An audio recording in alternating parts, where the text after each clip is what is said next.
Hi, welcome back to Hostbox CS channel and back to the tutorial for operating system. So this is a video definitely helpful for who want to clear the GATE, UGC and any exam.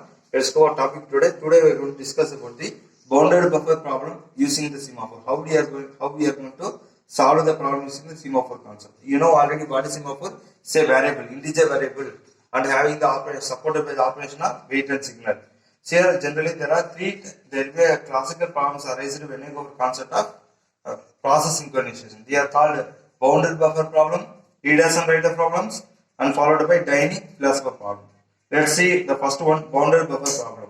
So we are going to see how we are going to solve the bounded buffer problem with the help of producer consumer process. So you know whenever the producer generally without semaphore what happens, whenever the producer produces an item, the consumer to purchase. Otherwise, there will be a problem happen. Both are getting some problems. Let's go for the concept now. In this bounded buffer problem, let's assume that they have n number of buffers and each can hold one item only. And I am going to start with the semaphore, the variable value that is meter initialized to 1, and another semaphore value that is full equal to 0, and another semaphore empty is equal to n. I am going to take the variable assumption and going to make it. So n number of buffers. Let's remember each can hold only one item. Now let's see the structure of the producer process. Then I explain. Here the structure of the producer problem is solved with the help of do while, that is do of weight of empty and weight of meters and signal of meters and signal of full and last while of true. Whenever the condition true, it will go and execute it. So here, so let's assume that this is for produce the item. This is for produce the item, and after producing the item, what happens? It will be stored in the buffer. So here, generally the weight means what? It also for decrement operation. So weight of S, that is y less than or equal to 0 here. So S equal to S minus 1. Here let's assume that the empty value become 1. So after decrement what happens? It becomes 0.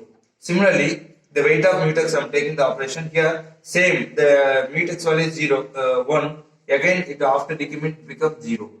Not 1, it becomes 0. Similarly, this is for produce the item. Let's go for another operation. Let's assume that now the buffer is full. It can couple of 5 items, so it's full. Whenever the buffer is full, you can go and call the operation of, I'm going to handle the operation of signal. So here signal value by default, the signal of mutex value 0, the 0 will be incremented. That is signal of S equal to S plus 1. So 0 plus 1, it become 0 plus 1 become 1 here. Similarly, signal of full, the full value by default is 0. After applying the operation of signal, what happen? That is S plus 1, 0 plus 1 is equal to 1 become.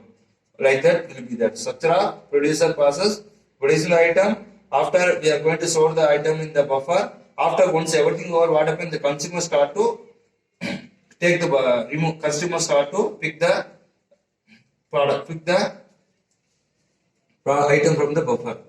Let's go for consumer process. This is the structure of the consumer process where we are again using the do while operation to weight of full and weight of meters. Then I am going to use the signal of meters and signal of empty at last while of true. Here let's assume that consumer process going to observe the bounded buffer problem where the structure of the produce process. Here let's assume that the full signal of full, that's full value initialized to 1 now.